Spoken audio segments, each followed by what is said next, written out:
Afternoon, everyone, and thank you for joining the Ohio Legislative Children's Caucus for their monthly meeting. My name is Kelly Visral, and I am Senior Health Policy Associate with the Children's Defense Fund, Ohio. We provide backbone support for the caucus. We generally don't moderate these webinars, but as we are in the middle of the budget and our caucus leadership is stretched very thin, today you get me. Today we're going to hear about issues critical to education, teacher retention. Teachers are a critical component of good schools, but Ohio, like many states, is experiencing an educator shortage. While the educator shortage is not new, it has been exacerbated by the pandemic. School systems throughout Ohio are continuing to grapple with shortages of both teachers and other workers, which impacts the overall experience of students in the classroom. The Ohio Education Association reported in July 2022 a decrease of 17,000 K-12 public school employees in Ohio versus employment numbers in 2019. That's a 6% decrease in workforce. U.S. Department of Education data for the 2022-23 school year shows Ohio's largest teacher shortages in the areas of special education, career and technical education, art and music, and English as a second language. Today, we're going to hear about the educator landscape in Ohio and the challenges school districts are facing in recruiting and retaining teachers. We'll get a preliminary look at what some of the retention issues might be from a recent study on teacher retention, and we will learn how other states are approaching their educator shortage. Our first speaker today, well, let me preface that by saying at the end of all of our presentations, there will be an opportunity to ask questions. If you have questions and want to put them in the chat, that's great, and we will look at those. Any legislators on the call, you will have first opportunity to ask questions when the presenters are finished. Please feel free to unmute yourselves and ask questions. Our first speaker today is Scott DeMauro. He's the president of the Ohio Education Association, and he's going to be speaking about the current educator landscape in Ohio. Scott, I'm going to turn it over to you. Thank you, Kelly, and good afternoon, everybody. It's good to see all of you with us today. Thank you, especially for taking time out of your busy schedules to talk about this important issue. So Kelly already mentioned, I think, the first thing as far as the overall context that we knew going into this year that we had 17,000 fewer people employed in education than we did going into the pandemic year. Some drop isn't completely surprising given the fact that Ohio's school age population dropped by about 6%. But even in proportion to that, that 2% drop, our educator population dropped by 6%, even though the student population dropped by 2%. So it still raised cause for concern. Looking at a longer term trend, if we go back to 2011, there were twice as many people entering colleges of education as teacher education majors across all fields in the state of Ohio than there were going into this past school year. So while year to year employment numbers are going to fluctuate, we are really concerned about that pipeline of caring, qualified, committed people choosing education as a career. So in talking about why that's a problem, first place you look at is the economics of the situation. Recent Economic Policy Institute study that was published in December of 2022 confirmed what our members have been telling us all year last year, and that is that there's a real gap in pay. In fact, just recently I talked to a group of students and I asked, why do you think more people don't go into teaching immediately? And this was high school students. They said, because teachers don't get paid much.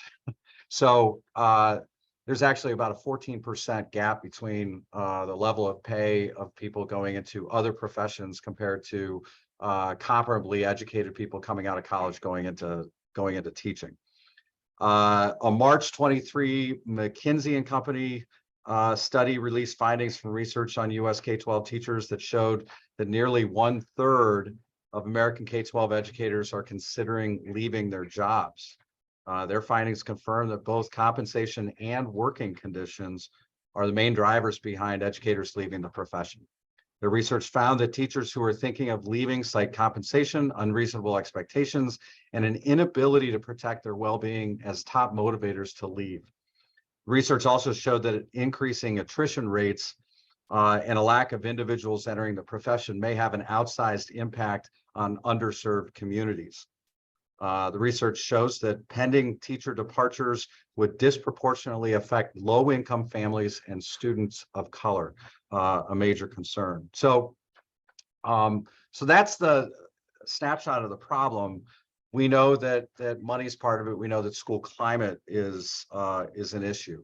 And I think with coming out of the pandemic, we see that there are all kinds of challenges that educators are facing.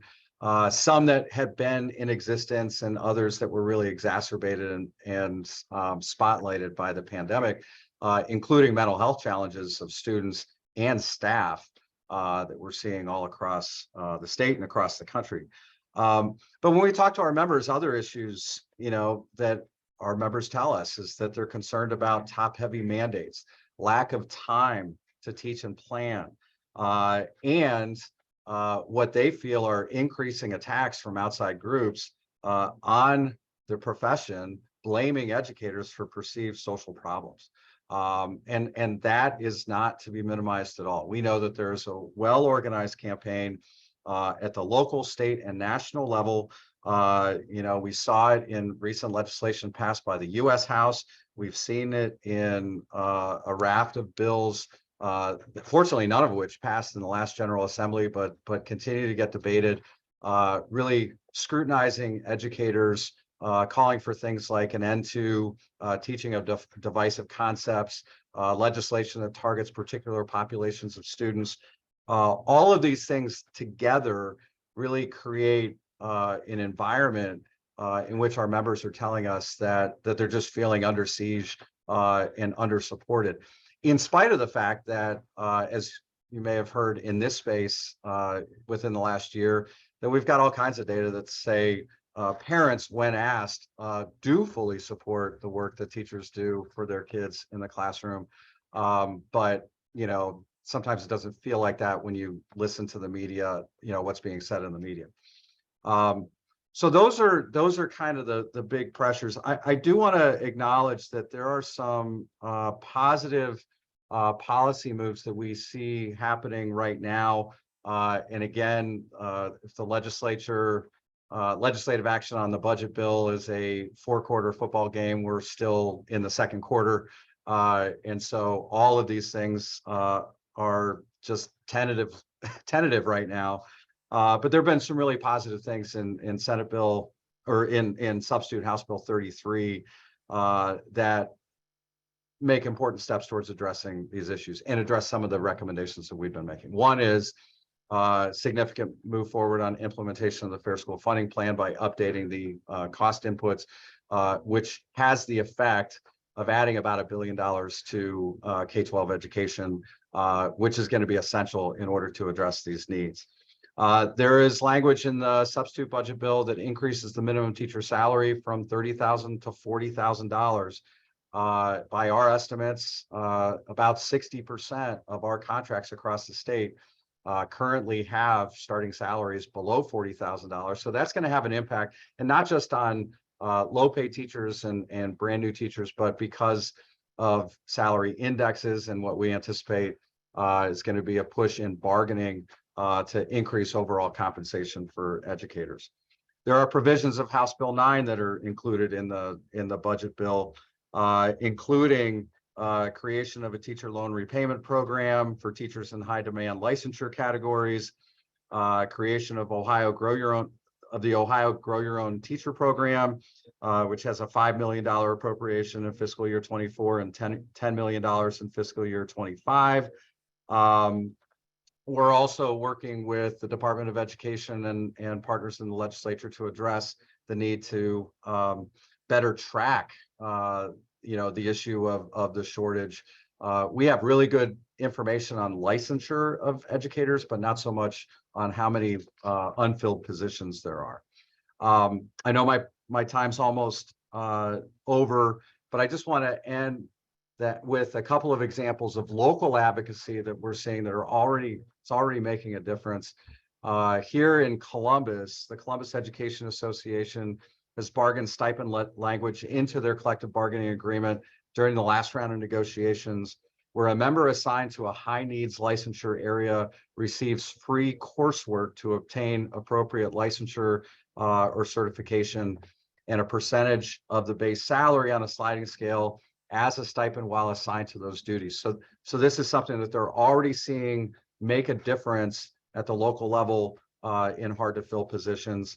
And then Bedford in Northeast Ohio, another example, they bargained language and have implemented a program for additional mentoring for educators beyond the resident educator program to really address the need for support through challenging circumstances to help people understand that there are those who deeply care about them and their success. And that's going to go a long way towards addressing the shortage in the long run. So that's what I have. Be happy to answer questions at the end. Thanks, Scott, for that comprehensive look at what's going on in Ohio in terms of educator shortages and some exciting budget provisions that we've been looking at. Our next speaker will be Melissa Cropper. She is the president of the Ohio Federation of Teachers, and she is going to talk about a survey that they've recently done that looks at retention issues. So Melissa, I will turn it over to you. Thank you, Kelly. Thank you for the opportunity to share our information. We actually just are finishing out the survey. We still have it open, but we started looking at data on Friday. So because we turned in these slides a little earlier than we were ready, the numbers are a little outdated. So I'll update them a little bit. We now have 2,680 responses to our survey, which is an incredible amount of responses for us. And this is a survey for our teachers and staff who are active people. So we are very focused on retention at this point in time and what do we need to do to keep our teachers here. So to get 2,600 response, that's about 18% of our membership who actually responded to this survey. And anyone who's done a survey before knows that that is a pretty significant amount of people to respond, which just speaks to how much our teachers want to speak about this issue. Of those that we surveyed, as you can see, 64% of them are less than satisfied with their work now than they were at the beginning of their career. And 72% have seriously considered leaving in the last few years. That was a number that when we saw is really alarming to us because that's higher than what we've seen in national polling. But again, this is why we wanted to actually survey our own membership so we can find out firsthand what's happening right here in the state. So if you want to go on to the next slide. We tried to narrow down specifically what issues are impacting our teachers, which ones are causing the most problems for them. And the issues that popped up at the top, I'm going to go in a little bit different order than what you see on the slide. Or let me see. If you look at this as student behavior, we've had about 74% of our teachers said that student behavior is currently an issue. 74% that said that there's too much emphasis on standardized tests. 78% said that mandates and directives are causing them to want to leave the profession. 70% said a lack of autonomy and respect. 64% cited that paperwork was a big issue for them, and 56% cited working hours being a problem, meaning a lack of breaks during the day, a lack of proper time to do prep work, and having to spend too much time outside of working hours, doing additional work outside of the regular working day. And when we look at these issues, to us, they all kind of speak to, there's a lot of similarity between those issues that you're seeing there. Basically, it boils down to not being able to use their professional, their education and their professionalism to be able to determine what actually happens in their classroom, and not having the resources to be able to deal with things in the classroom, such as student behavior. And I want to dig in a little bit on that student behavior piece for just a minute, because I think the issue here, what teachers are asking for, is that they have more flexibility in how they handle behaviors in the classroom, but also that we have more resources available to be able to provide alternatives for those students, so that we have the proper mental health services at our school, social workers at our school, places to place students when they're having problems, and getting help to deal with those problems, so that teachers can focus on dealing with the students who are in the classroom and paying attention to their needs. So these are kind of some top lines from our survey. Like I say, we are still very much just digging into it because we've just closed it out. But what we will do now is within our survey, we also asked who would be willing to do a follow-up conversation and who would be willing to be part of a focus group. So we're going to switch now from identifying problems, because we think we have a pretty good grasp on what the issues are that are causing people to leave the profession. And we're going to start focusing now on what do we see as possible solutions. I know Scott mentioned a few good things that are already happening in the budget this year, but we want to go even broader and think about what are some of those issues, such as state testing, and paperwork, and get a little bit more refined on what are some specific policy asks that we can make, or what are some specific things that could happen at a local level that will address these issues and be able to, and allow us to be able to make some course corrections so that our teachers will stay in the classroom. And to close out, I just want to read a few comments from teachers. Again, sometimes these comments are a little hard to hear, but I think it's important that we are listening to the people who are actually doing the work and understand what's in their heads, so that we can get a good grasp on what the problems are and what they need to do. So these are just some random pieces that I pulled out from when we asked the question, what would you like to see happen at a state level in order to fix the problems, or what do you think can be done? So just a few random ones. License renewal for a veteran teacher is ridiculous. Once the teacher has a master's plus, should not have to continue getting graduated credit every 5 years. Let us do what we do best and stop tying our hands. Another one, safer schools, student discipline, more planning time, smaller class size, less paperwork, endo tests, and mandatory testing.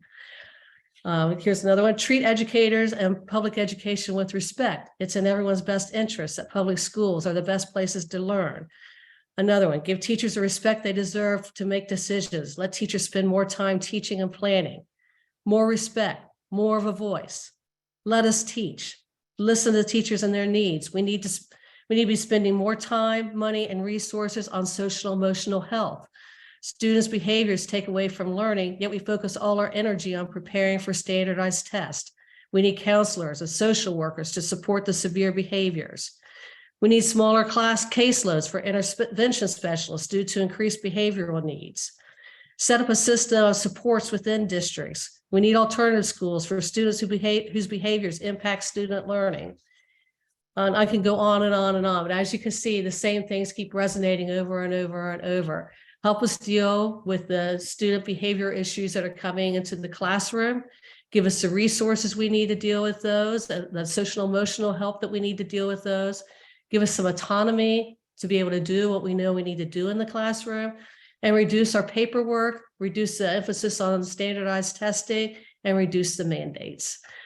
So we look forward to working with you on those issues. We know that everyone has a deep interest in making sure that we keep our high quality teachers in the classroom, we want to make sure that we're retaining people at the same time we're putting an emphasis on recruiting people.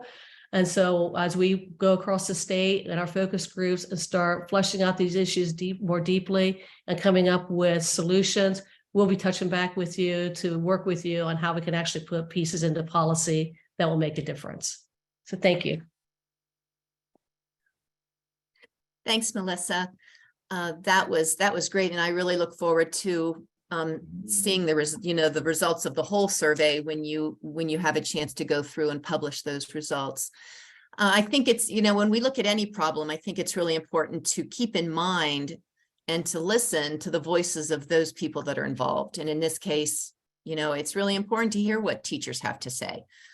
They are on the ground, and their voices, it's important. It should be listened to just as parent voices should be listened to. So those are two really important things, I think. So I'm grateful, Melissa, that you reached out and were able to participate in this webinar. So next, we're going to look at what other states are doing to address these retention issues that everybody is facing. And we have Molly Gold. She's a senior policy specialist with NCSL. So Molly, why don't you take it away and talk to us about what innovative practices other states are using to address these problems. Yeah, absolutely. And thank you guys for taking the time today. I'm going to go over some broad legislative trends across the states regarding educator shortages. But as you all know, this is a huge issue and has had a ton of legislative focus the past couple of years. So this is by no means, an entire accounting of all legislative efforts, but really pulling to the top the trends we're seeing in some other innovative practices. So kind of divided the trends into three major categories. The first is teacher compensation, then expanded pathways, and diversifying the profession. And all of these kind of trends interweave. There's a lot of overlap between initiatives that address one and kind of the others at the same time. And so first, for teacher compensation, the kind of major areas we're seeing activity is looking at pay increases, tax credits, or tax exemptions, as well as loan forgiveness and scholarships. These are just some examples of legislative efforts this session or in recent legislative sessions. As you know, different states have different levels of responsibility when it comes to setting salaries. So the legislative efforts kind of vary based on that. Mississippi, which does have a minimum salary, has recently worked to increase their minimum salary to $43,000 a year. And that's come over several years of kind of progressive increases to salaries. They've done that in separate pieces of legislation. We've also seen some states go about it passing progressive increases in salary year over year within one legislative bill. So very much depends on the state. In addition, we've seen states that have either statewide minimums or a minimum salary schedule include provisions for inflation to adjust annually for that. Some have looked at just moving all teachers up a salary rung on the salary index or salary schedule as kind of a one-time boost in salary. Others have looked at career ladders within their salary schedule and have either added rungs or created more drastic salary increases as a part of that.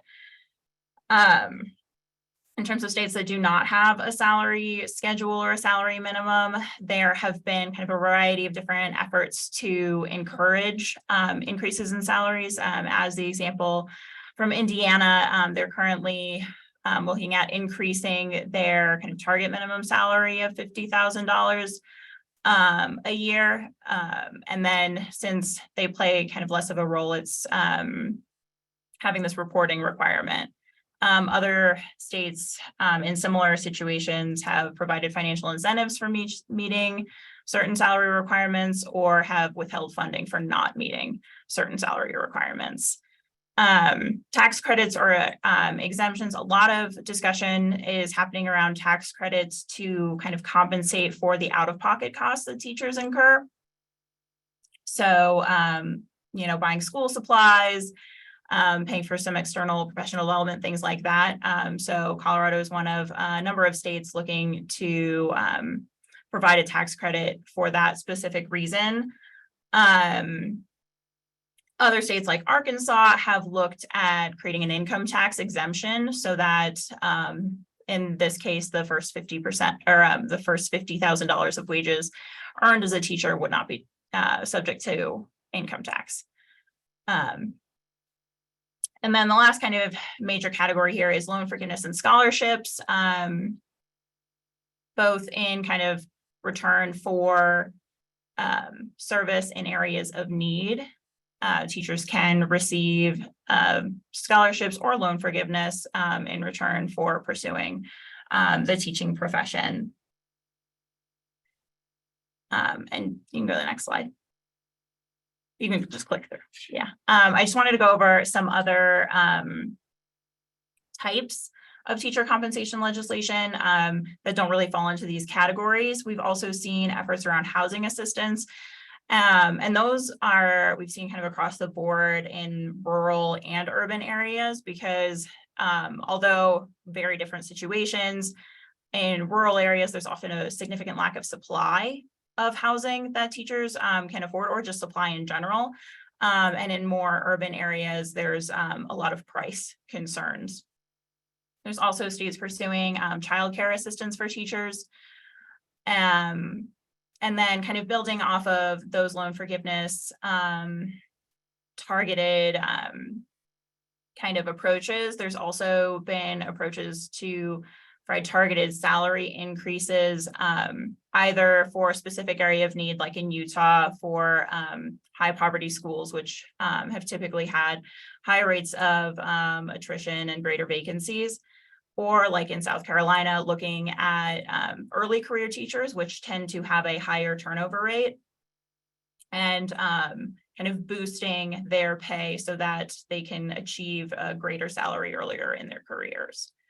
And then as well, looking at just one-time bonuses, like in Alaska, having just a lump sum payment as a one-time kind of way to boost salary and compensation.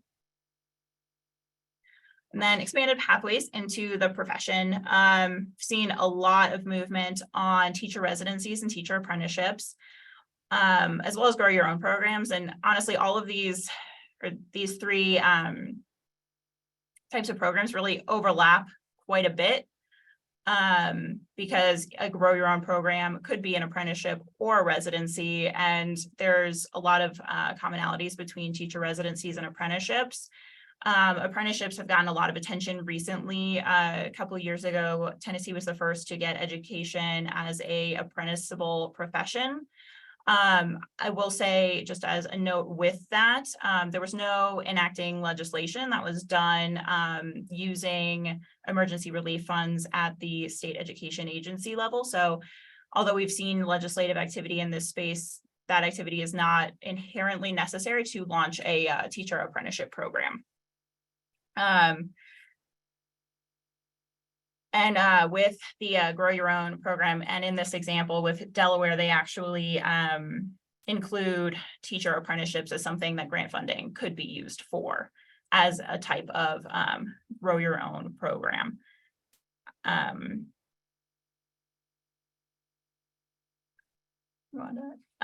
then other types of professions, expanding pathways. These kind of overlap a lot with compensation, but part of expanding pathways into the profession is removing barriers to the profession. And the way that can kind of function is by providing student teachers with pay. This also happens in residencies and apprenticeships through a different mechanism, because they don't go through traditional student teaching experiences.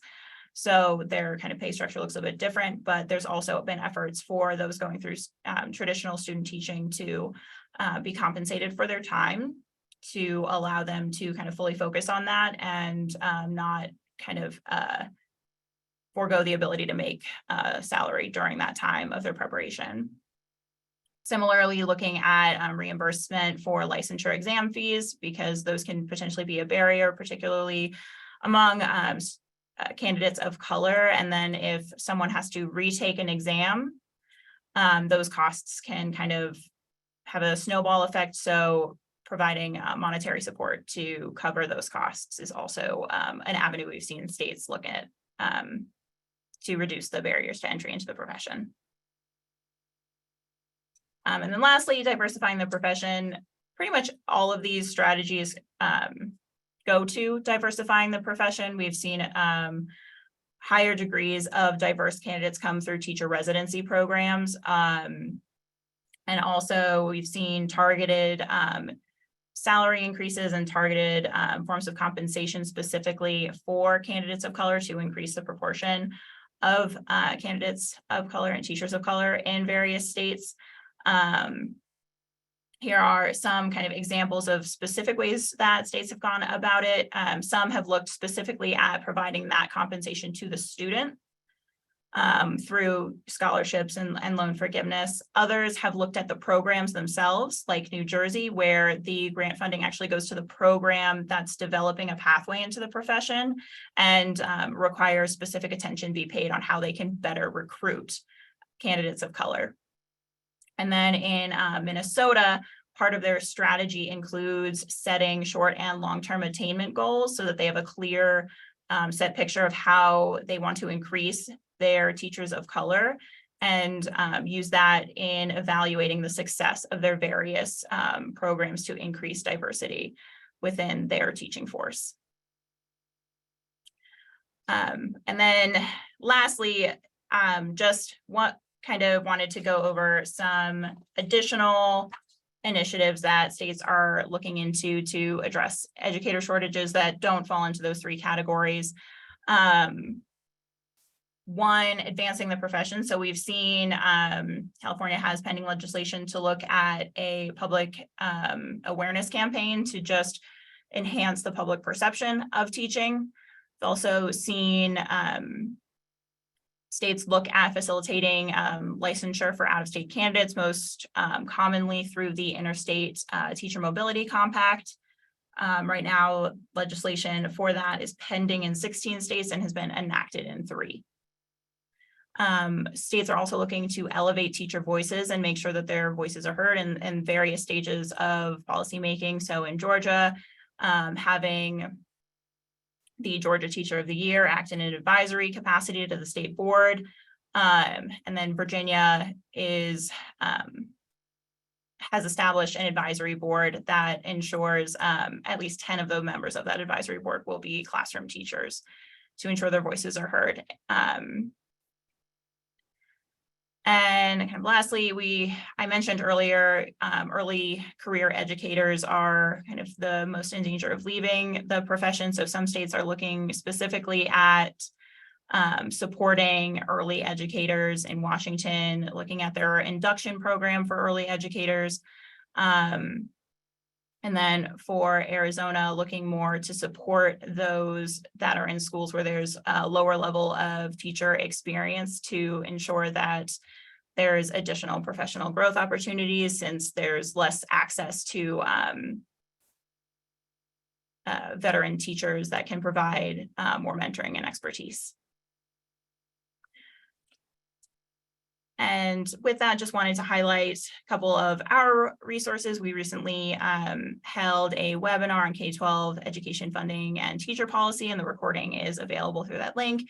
We also recently released a legislator's guide to recruiting, preparing, and retaining effective educators, and that looks both at teachers and principals, which is also a key strategy in recruiting and retaining teachers is paying close attention to principals and investing in school leadership as they really kind of set the stage for teachers' working conditions and the culture and climate of a school. And kind of the last upcoming event we have, I just want to highlight our legislative summit registration is now open for our summit in Indianapolis this summer.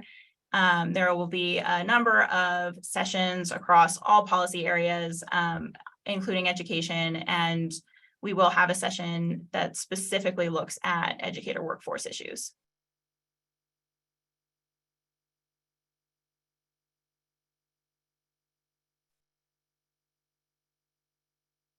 And that's it for me. Thank you. Thanks, Molly. That was wonderful. It's always interesting to see how other states are approaching the same problems that we're facing here in Ohio. Right now, I'd like to open this up for questions, and we'd like to start with the legislators.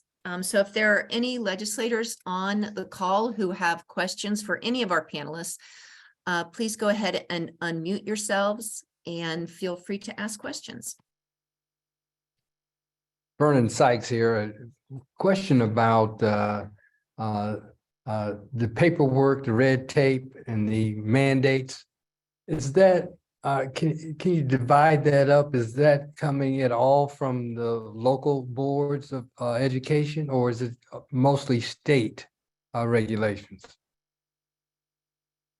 Thank you for asking the question, Senator Sykes. We'll be digging more into it as we talk to people. It comes at all levels, but some of it definitely comes from the legislative level, whether it's paperwork associated with the evaluation system or paperwork associated with other things that teachers are expected to do. But as we go around the state and talk with people, we're going to dig down into that deeper and find out specifically which types of paperwork are driving them crazy, what comes from state level, what's coming from the legislature, what's coming from the Department of Education, and what's coming from a local level. And as we find that information out, we'll share it back with you. There have been a lot of talk about the state regulations, requirements, testing, and so forth. How about the local level? Is there much conversation or movement to address this issue on the local level? Yes, we have been working at the local level also. And again, we're using our survey for that also to, for example, our Cleveland Teachers Union a few years ago did a really fantastic job building out a chart that showed what was coming from local, what was coming from state, what's coming from the Department of Education. And they worked with the administration there to reduce testing and paperwork that was coming from a local level. But now there are things that are coming from the state level that need to be worked on.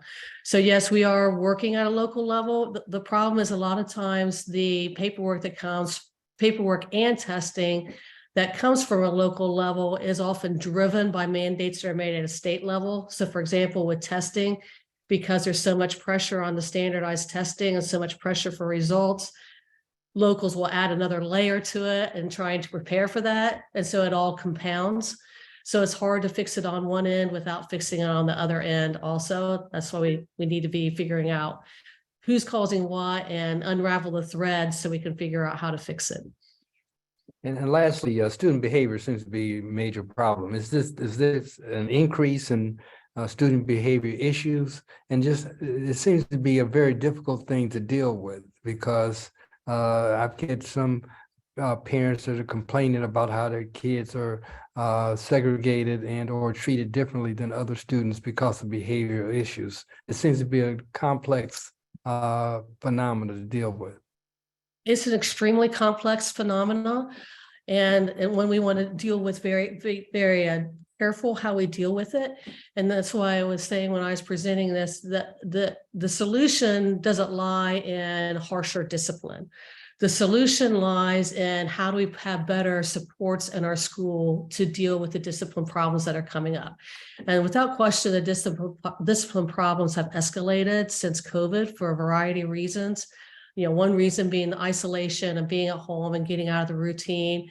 I think the other reason being has a lot to do with just the polarization that has happened in our society and the lack of respect that there seems to be for authority in general. So we need to be figuring out how do we address those behavioral issues in a positive way that both allow the teachers to maintain learning that's happening in the classroom, but also address the needs of the students. And a lot of that lies in, Akron actually does a lot of good work around this. A lot of it lies in putting those additional supports within the schools, making sure that we have community resources available in the schools, making sure we have mental health workers, behavioral health workers, et cetera, all those resources that are in the community, bringing them into the school, but also having training on how to deal with trauma-induced stress, how to do restorative justice type of actions, how do we turn that behavior around in a positive way, instead of using discipline in a negative way, as it has been often in the past, and in ways that have marginalized certain groups of students. Thank you very much. Thank you. Are there any other questions from our legislative members? Well, I'd love to chime in here. So I've been meeting with Scott Demaro and Melissa Cropper and other of our union members on House Bill 9. It was supposed to move forward this Tuesday. I think we might hear testimony the following Tuesday in the primary secondary committee. But as Mr. Demaro mentioned, it is in the state budget bill at the moment. So we'll see if those pieces continue forward. But Ms. Gold, the pieces that we're doing in Ohio are much of what you've mentioned. We've got to grow your own. We've got an incentivizing people to take licensure in hard to staff and hard to serve schools and get degrees in high need licensure areas. The trick is to make sure the state collects that data for us. So I'm probably also bringing forth an amendment to sort of add that piece to it. We're also considering paying student teachers. And I didn't hear you mention that any other states are doing that, but that's an idea that's being floated around and may go forward in Ohio as well. Yeah, no, there definitely are other states looking to provide compensation for student teachers. Thank you for bringing that up as well. Both again for traditional student teaching, but also looking at pathways like teacher residencies and apprenticeships where you get paid as a resident or as an apprentice. And Representative Lightbody, I appreciate you mentioning that work here, but I was remiss in not singling you out specifically, you and Representative Manning, for your leadership on that particular bill. To echo one of the things that Melissa Cropper was saying earlier, yeah, it's hard to like isolate the specific issues related to recruitment and retention and what we would consider workforce development issues from the larger education policy questions.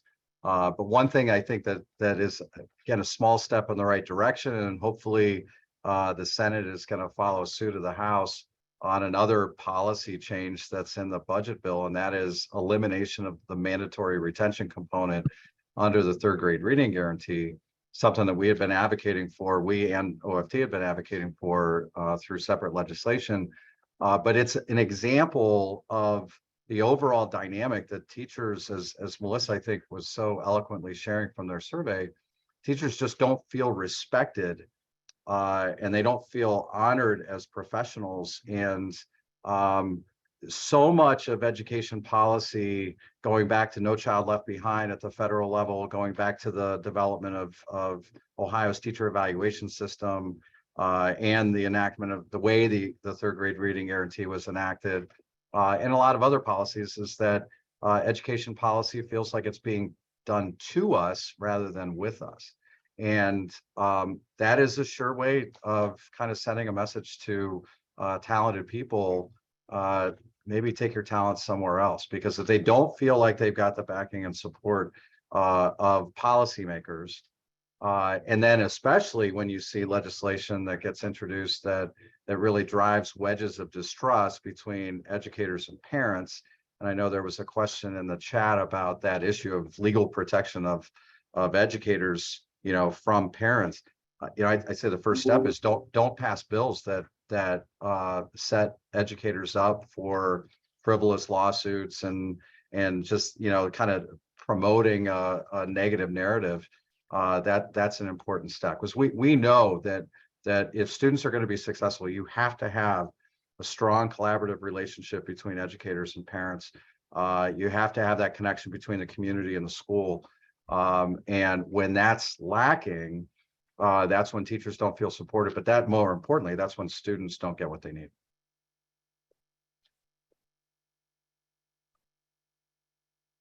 Thank you. Thank you, Senator Sykes, for that question, and Representative Lightbody, thank you for joining the call and asking that question. Are there any other legislators that have questions or comments of any kind?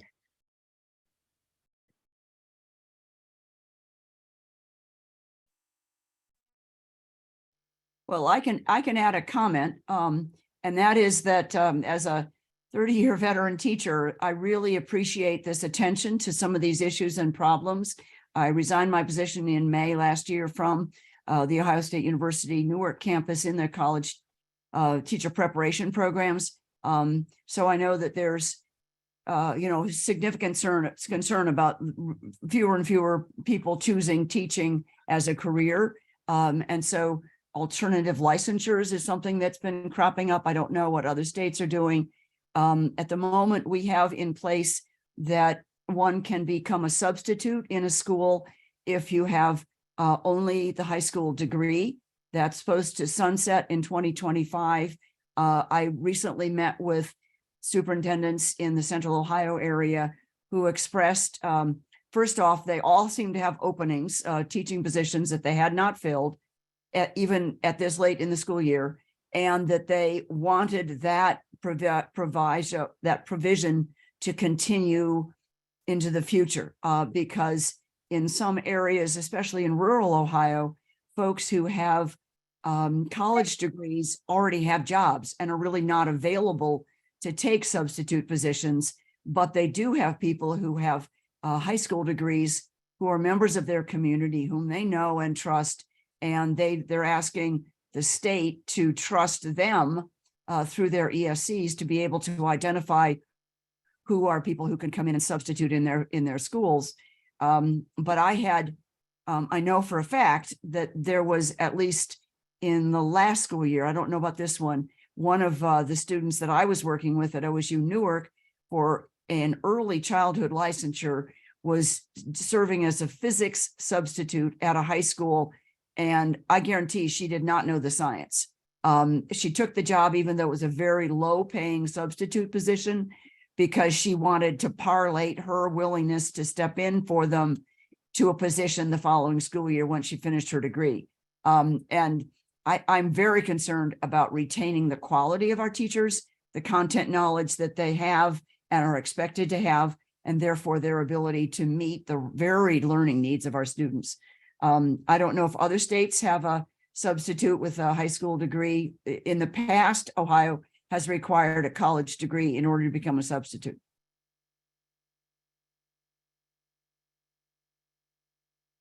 There are some states, and thank you for all of your comments, that have substitute licensing opportunities for those with just a high school degree. But it varies widely across the board, and those that have those opportunities usually have other tiers for substitute licensing, and kind of restrict based on the level of education you have coming in, to provide kind of more support to those who might need it. And yeah, for alternative pathways and to speak to, the communities that, like, we have this great person, they just don't have a degree yet. That's really one place that apprenticeships as well as grow your own programs can make a huge difference. And as you said, you guys are already going down that path. Within grow your own programs, something that's been successful, because in rural areas, there might not be, a local university that's nearby. Some states have looked at 2x2 programs where individuals will go and do the first 2 years of their teacher preparation program in a community college, and then they'll kind of mandate that they have an articulation agreement with a local university where they can either transfer their degree and finish there, or finish through kind of a remote process at that university.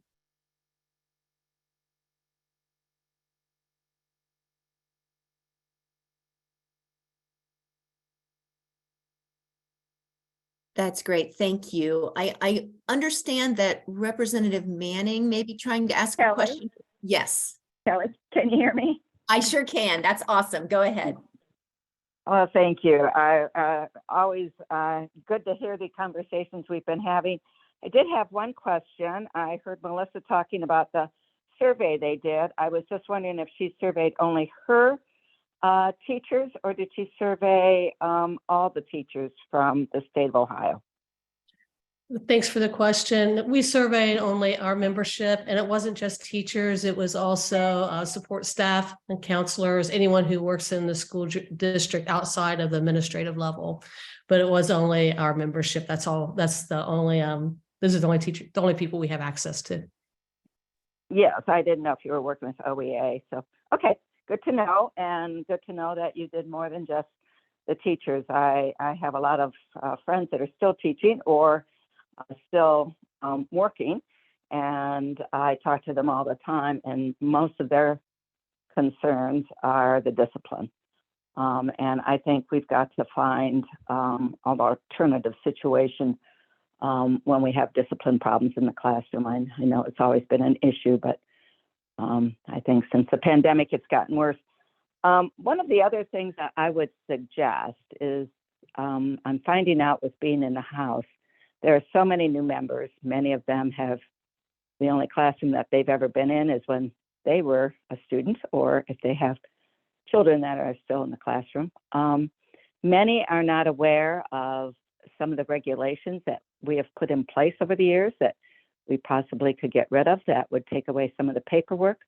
Also, many people do not know of the number of state tests that we give that aren't required by the federal government. I know we've been working hard to get rid of them. It's not always easy, but I think if we could educate more of those members to letting them know of some of the regulations, it might be easier for us to carry those type of legislations and get them done. It's sometimes very difficult to educate them as much as we'd like to ourselves. So any help you can give us would always be appreciative.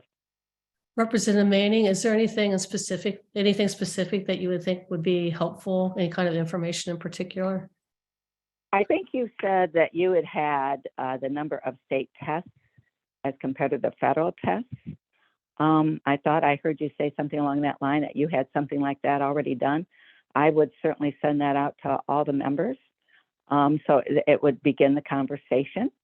It makes it a little bit easier. I think a lot of people don't realize how many more state tests that we give than are required by the federal government. Mhm. That would be one area.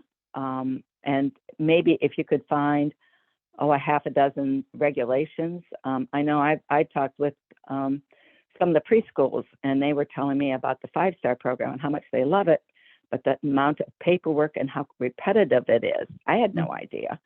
We need to find a way to fix that. And so now that I'm aware of it, I can, work with some of the other people that understand it better than I do to help me with some legislation that we could do to fix that. But, I've been out of the classroom now ever since I've been doing this job, and I'm not even aware of all the regulations we've done over the years. Okay, thank you. So if I can add a little bit here, Rep. Manning, thank you for being on the webinar today. I was on the Child Care Study Committee the last year, and one of those recommendations was that we reduce the paperwork for participation in the 5-star program, and that I believe is underway, if not already being implemented. So recognition was clear through the work of the committee and made that recommendation. So hopefully that's being done because we don't want to make the paperwork so overwhelming and time consuming that our administrators and our teachers can't, in fact, deliver those really important, high quality early child care programs. Representative Manning, one thing that I'll just say is, first off, to your question about the survey information, we're not currently doing a formal survey like OFTs, but I'm going to be very interested in seeing Melissa's survey when they're done, because we may want to formally survey our members on a lot of the same questions. Anecdotally, I will tell you, exactly the same issues come up over and over again with our members as OFTs hearing from their members. On the issue of mandates, I think it was kind of alluded to in your question that there are federal issues involved here too, and I think both NEA and AFT, have been advocating at the federal level for testing reduction and other changes at that level that certainly have an impact on state and local policy. And one other comment I just wanted to throw in before we're done. Molly, I thought your example of all the range of strategies was really helpful. I was struck by Georgia and having elevating educator voice by having the Georgia Teacher of the Year advise their Department of Education. I will say the single most important thing that can be done to elevate educator voice is having strong unions, and because that is really kind of what our function is providing a voice for our members, both OFT and OEA and other organizations that represent people working in our schools. So, but I want to thank you also, Representative Manning, for your leadership and advocacy on our issues.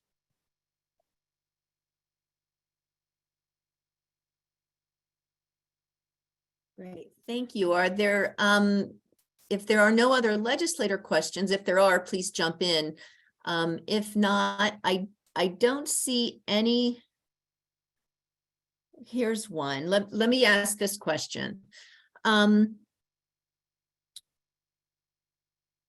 How can we also elevate student voice with teacher voice, especially in understanding student-centered solutions for so many issues in school discipline?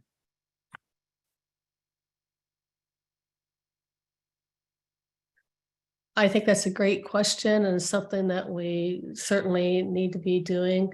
At the local level, we do always encourage our local unions to work with students, but also with parents and community members in addressing issues like this. And again, this is the whole concept of a community learning center model like we see in Cincinnati, is that decision-making around issues such as discipline, but also what services are brought to a school are all made at a neighborhood school level, not at a district level, but by each school within the district. And they include students at the table, teachers at the table, parents, et cetera. And I think the more that we can do that, the more that we can work at a local level to include all the relevant voices, the better we'll be able to come up with solutions for dealing with issues like discipline and doing it in a way that is comfortable but also effective for everyone involved. So that would mean obviously that we have less mandates on how to deal with behaviors from the state level and more opportunities, more resources to be able to bring us together at a local level to bring in the necessary groups and services that would be helpful. Just one thing to kind of add on elevating student voice. We have seen some states similar to having teachers become members of boards of education. They have also made some efforts to include students, both at the state board level, but also local boards, and including provisions within legislation to either allow for or require student representation. Yeah, and when we're talking about recruitment and retention of educators, one of the things that we recognize is that there is a real opportunity to connect with students who are in middle school and high school who are still thinking about their career options. Educators Rising is a fantastic organization, and we have a lot of career tech teacher academies across the state, expanding that opportunity and exposing more people to the opportunities that a career in education provides, I think is important. On the issue of connection to discipline, I don't know the answer on how, but I will certainly echo what Melissa said. It is important. And when we think about the complexity of student behavior challenges in schools, one of the issues is that if students are feeling alienated or disconnected because they're not respected as individuals, and particularly if they feel that because of their identity, because of their race or their identity or their gender, or how they identify isn't fully included in our schools, then I think you're more likely to see people acting out in understandable ways. So it is really important that I think we all attend to that issue if we're going to truly improve quality of school climate across the board. Thanks for adding that, Scott, because I was going to circle back and say that too. When we're talking about including student voice, it shouldn't only be on discipline issues, but on also what we're talking about in our schools, and how we, like you said, how we honor them as individuals and make them feel welcome within a school system. I want to thank, first of all, I want to thank all of our panelists, Scott, Melissa, and Molly. Thank you so much for joining our webinar and providing such great content. I thought that was a great discussion. Thank you to Representative Lightbody, to Senator Sykes, and to Representative Manning for your great questions. And thank everybody for joining the webinar today. If you have any questions afterwards, please don't hesitate. If you want to learn more about the Children's Caucus, don't hesitate to reach out to me at the Children's Defense Fund Ohio. I'd be happy to talk more about that. But I want to thank everyone for joining today and have a great day. And we'll see you next month for our next webinar. Thank you. Thank you all. Thank you.